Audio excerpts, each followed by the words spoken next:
Ilustre presidente dessa sessão, senador Cássio Cunha Lima, caríssimo senador Davi Alcolumbre, membro da mesa diretora desta casa, senhoras, senhores senadores aqui presentes, brasileiros que acompanham esta sessão.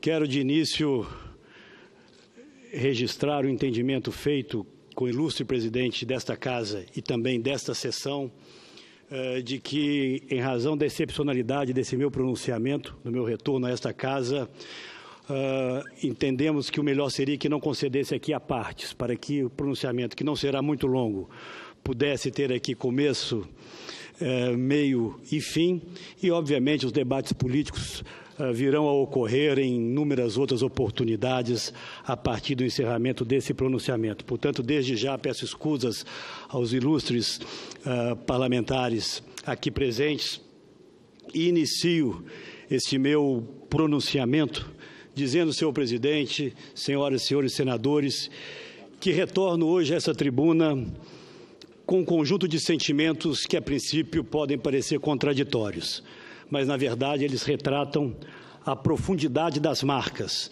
que o episódio de meu afastamento do mandato, que me foi conferido por mais de 7 milhões de mineiros, deixou não apenas em mim, mas em minha família e, acredito, em todos aqueles que, sem julgamentos apressados, acompanham meus mais de 30 anos de vida pública, sempre exercida com seriedade e responsabilidade.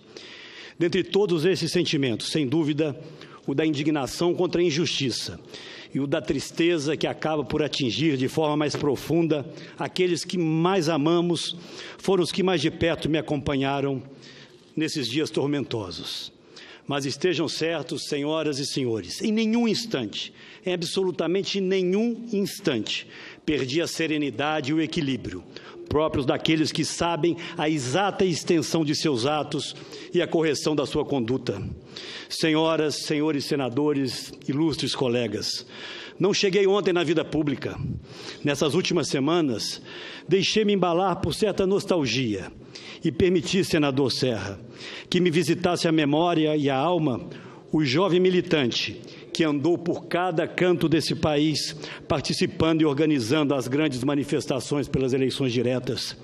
Revivi, senador Agripino, o Constituinte de 88, que apresentou, dentre tantas outras propostas, aquela que permitiu o voto a partir dos 16 anos e que participou vivamente de inúmeros debates, entre eles, aqueles que levaram ao surgimento do novo Ministério Público Federal com os poderes que detém hoje. Lembrei-me com orgulho, senador Tasso, de ter assinado a Constituição que marcou a reconstrução jurídica e institucional do Brasil, recém-liberto da ditadura e adentrando a democracia. Recordei a participação como líder de bancada por inúmeros anos, como líder de partido, no ciclo mais importante de reformas do Brasil contemporâneo, iniciado na década de 90, com a edição do Plano Real e a conquista da tão sonhada estabilização da economia nacional. Revisitei o legado institucional, senhores deputados, que com muita honra aqui me acompanham nesse instante. Revisitei o legado construído quando presidia a Câmara dos Deputados, com avanços e instrumentos que funcionam ainda hoje, deputada Bruna Furlan, como a restrição ao uso de medidas provisórias e, especialmente, aquele que ficou conhecido como pacote ético, que, entre outros aspectos, reformulou de forma definitiva o conceito da imunidade parlamentar. Também, presidente Cássio, estiveram comigo por esses tempos as razões de responsabilidade que me guiaram como governador do meu estado, senadora Anastasia, e colocaram Minas como referência de inovação e governança pública segundo os mais rigorosos requisitos das mais respeitadas instituições globais. Poucas vezes, aliás, pude sentir tão concretamente o valor da boa política. Ao fim de alçamos Minas a condição de oferecer a melhor educação básica do país e o mais eficiente sistema de atendimento à saúde de toda a região sudeste, sempre mantendo durante todos aqueles anos um crescimento acima da média nacional. Foi com esta trajetória, com o enfrentamento e a superação de desafios dessa dimensão, deputado Miro Teixeira, que cheguei ao Senado Federal e Vossa Excelência acompanhou de perto essa minha trajetória. Aqui, e muitos dos senhores e das senhoras são testemunhas, sempre atuei na defesa do interesse público, na preservação do patrimônio dos brasileiros, na correção de injustiças que impedem o Brasil de alcançar a condição a que tem direito. Apresentei e relatei inúmeros projetos que buscavam e buscam dar mais transparência e controle às ações públicas para protegê-las da predação por interesses espúrios. No Executivo ou no Legislativo, busquei sempre estar ao lado das boas causas, dos interesses dos que mais precisam, dos avanços que nos permitam alcançar um novo patamar de desenvolvimento, seja ele econômico ou social, sempre respeitando a ética e honrando cada um dos votos que recebi, senador Renan, nas minhas quase 10 eleições disputadas. Senhoras e senhores senadores, brasileiros que nos acompanham nesse instante, retorno ao tema central que me traz hoje a esta tribuna. Não me furtarei de reiterar aqui aquilo que venho afirmando ao longo de todas essas últimas longas semanas. Senhoras, senhores parlamentares, brasileiros e brasileiras, não cometi crime algum, não aceitei recursos de origem ilícita, não ofereci ou prometi vantagens indevidas a quem quer que fosse e tampouco atuei para obstruir a ação da justiça, como me acusaram. Fui, sim, vítima de uma armadilha, engendrada e executada por um criminoso confesso de mais de 200 crimes, cujas penas somadas ultrapassariam mais de 2.000 anos de cadeia. Procurei, sim, esse cidadão, cuja face delinquente o Brasil ainda não conhecia, e por meio de minha irmã, reitero, ofereci a ele a compra de um apartamento de propriedade de minha família e que já havia sido oferecido a pelo menos outros 4 empresários brasileiros. Essa venda, sim, me ajudaria a arcar com as novas despesas que passei a ter com advogados. E o procurei, repito aqui, porque tenho que me desfazer de parcela do meu patrimônio familiar, exatamente porque não obtive, jamais, em tempo algum, vantagens financeiras através da política. E os que me conhecem, e aqui não são poucos, sabem muito bem disso. Foi desse cidadão, já em suas tratativas de delação, cujos benefícios, senhoras e senhores, assombram e enchem de indignação a maior parte dos brasileiros. A iniciativa de propor o empréstimo que seria devidamente regularizado e pago não fosse outra a intenção do criminoso. Não houve, ressalto, envolvimento de dinheiro público e muito menos qualquer contrapartida, como as próprias gravações demonstram, e ficará cabalmente provado perante a justiça. Tratou-se, portanto, de um negócio entre pessoas privadas. E é de se questionar, não fujo do tema, uma vez mais, como alguém pode pagar aquilo que se estabeleceu chamar de propina sem que tenha recebido qualquer benefício ou tenha qualquer expectativa de recebê-lo? Nem mesmo os delatores, senhoras e senhores, apontam quais favores lhe teriam sido prestados, mas isso passou a ser irrelevante. Muito pelo contrário, o delator Ricardo Saúde, executivo desse conjunto de empresas, afirma de forma clara em um de seus depoimentos, e abro aspas para ele: ele, o Aécio, nunca fez nada por nós, fecho aspas. Pois bem, tudo isso terá o seu tempo e o local próprio para que seja definitivamente provado. Mas eu quero dessa tribuna, senador Vicentinho, senhoras e senhores senadores, senador Requião, dizer que eu errei e assumo aqui esse erro. Em primeiro lugar, por me deixar envolver nessa trama ardilosa, e principalmente ao permitir que meus familiares servissem de massa de manobra para atender aos propósitos espúrios daqueles que, por absoluta ausência de caráter, não se constrangerem em submeter a honra e a vida de pessoas de bem a seus nefastos interesses. Errei também, e por isso já me desculpei, ao me permitir utilizar, mesmo em conversa que deveria ser privada, vocabulário que não me é comum, como sabem aquele senador Paulo Bauer que comigo convivem diariamente. Mas retorno, ilustres colegas, ao ponto central que levou a Procuradoria-Geral da República a pedir o meu afastamento do mandato de senador. Na verdade, foram 3 as principais acusações, e aqui vou enumerá-las. A primeira, por ter dito em conversa privada, criminosamente gravada e todo o tempo induzida por este candidato a delator, que deveríamos aprovar uma nova lei de abuso de autoridade, senador Requião, que acabou ocorrendo por unanimidade na CCJ, com relatório de Vossa Excelência, e no plenário com voto de 54 dos 73 senadores presentes. Em segundo lugar, porque fiz nessa mesma conversa que julgava privada, referência à minha visão de que a proposta de criminalização daquilo que se chamou Caixa 2, com a definição de novas e mais graves penas, deveria ser aprovada como propunha o próprio Ministério Público no conjunto das chamadas 10 medidas, mas seus efeitos só poderiam, na minha avaliação, vigorar após essa aprovação. Nada mais do que a legítima opinião de um parlamentar no livre exercício de seu mandato. E, por fim, acusaram-me pelas críticas que fiz em privado ao funcionamento de determinadas áreas do governo. Pois bem, senhoras e senhores senadores, esse conjunto de manifestações foi interpretado como tentativa de obstrução de justiça. Nada mais distante da realidade. Aliás, muito pelo contrário. O Brasil, e o senhor, senador Fernando Bezerra Coelho sabe disso, é testemunha das inúmeras vezes em que, como presidente do PSDB, levantei minha voz em defesa da Operação Lava Jato e das instituições que a conduzem. Essa sempre foi a posição, não apenas minha, mas de todo o meu partido. Jamais interferi em nenhum órgão envolvido nas investigações, embora entenda que existam reparos a serem feitos à atuação de alguns de seus membros.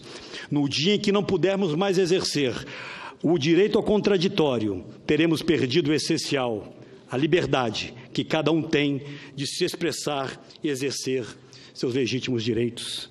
Em especial, e chama atenção para esse ponto, em relação a nós parlamentares, senador Raimundo Lira, é a Constituição Federal, em seu artigo 53, que assegura a imunidade por palavras, opiniões e votos. E não os assegura, é sempre bom destacar, como um privilégio de uma casta, mas para garantir que o mandato emanado do soberano voto popular não seja ameaçado. E também para que não se ponha em risco a separação, a harmonia e a independência entre os poderes e tampouco se permita constranger o exercício do mandato parlamentar.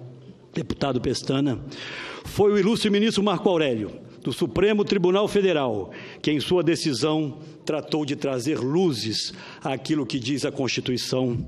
Coube a ele demonstrar com clareza didática que medidas cautelares como o afastamento do mandato de um senador da República ou de um deputado federal representam grave violação de preceitos constitucionais. Reproduzo aqui alguns trechos que julgo devam ficar registrados nos anais desta casa. Abro aspas para o ilustre ministro.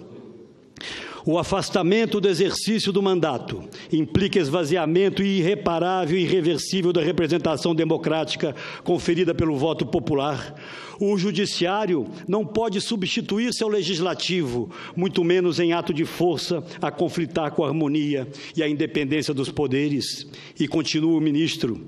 À sociedade, e não apenas ao agravante, importa a preservação do interesse primário, a rigidez das instituições democráticas, a respeitabilidade à Constituição Federal e não a feitura de justiça a ferro e fogo, a tomada de providência extrema, o justiçamento. Continua o ministro. A história é impiedosa, considerados os atos de força que, em última análise, provocam consequências imprevisíveis. E vai além o ministro. Em quadro de abandono a princípios, de perda de parâmetros e de inversão de valores, de escândalos de toda ordem, cumpre ser fiel aos ditames constitucionais e legais, sob pena de imperar o descontrole institucional com risco à própria democracia. Quando, ensina ainda o ministro Marco Aurélio, o direito deixa de ser observado e por tribunal situado no ápice da pirâmide do judiciário, o Supremo, vinga o nefasto critério da força e tudo, absolutamente tudo, pode acontecer. Fecho aspas.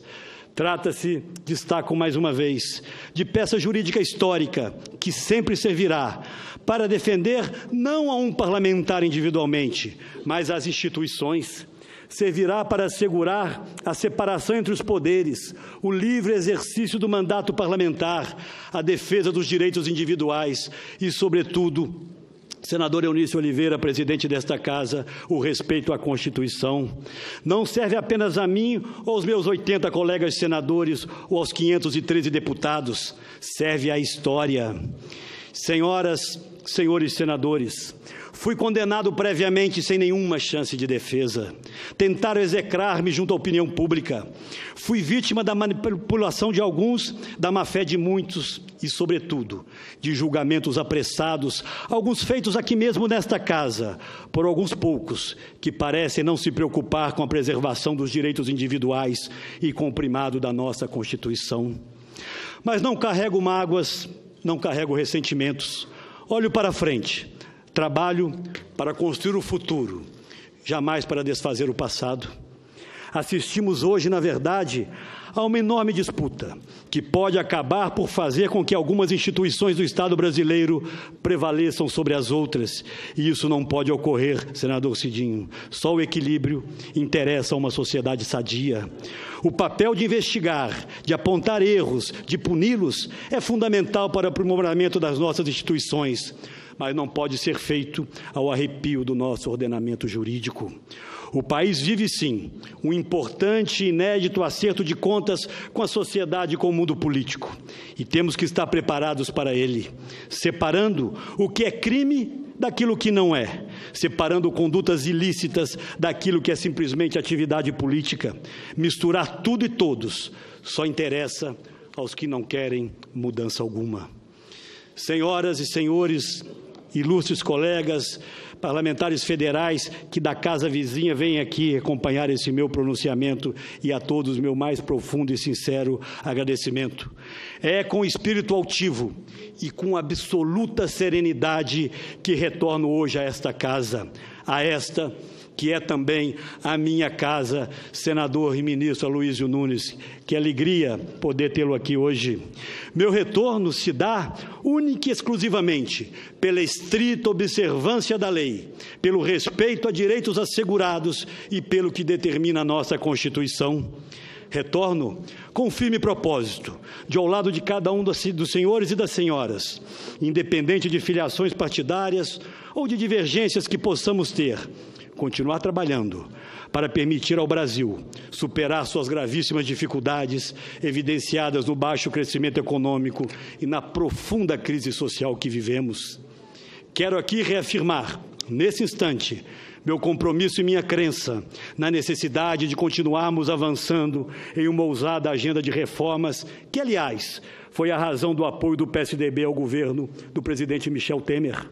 Fui eu, inclusive, quem, na condição de presidente do partido e credenciado por cada um dos meus companheiros, condicionou o nosso apoio ao cumprimento dessa agenda que devemos reconhecer, apesar de todas as adversidades, continua sendo liderada pelo presidente. Nosso compromisso sempre foi com a transformação do país e não devemos abandoná-lo. Faço questão aqui nesse instante de fazer a minha mais sincera e profunda homenagem ao senador Tasso Gereissati, pela forma equilibrada, serena e, sobretudo, democrática com que está conduzindo o partido desde a minha licença. O PSDB se orgulha e se orgulha muito de, ao longo de toda a sua história, ter colocado sempre os interesses do país acima de eventuais interesses eleitorais. Essa é a nossa marca e dela não devemos jamais abrir mão. Neste pouco mais de um ano do novo governo, o Brasil conseguiu avanços extremamente importantes, como a queda da inflação, o corte da taxa de juros, o reequilíbrio das contas externas, o fim da recessão, a aprovação de projetos extremamente importantes para o futuro do país, como o que estabelece o teto dos gastos públicos e a implementação da sempre adiada reforma do ensino médio, senador José Agripino, para ficar em alguns poucos temas.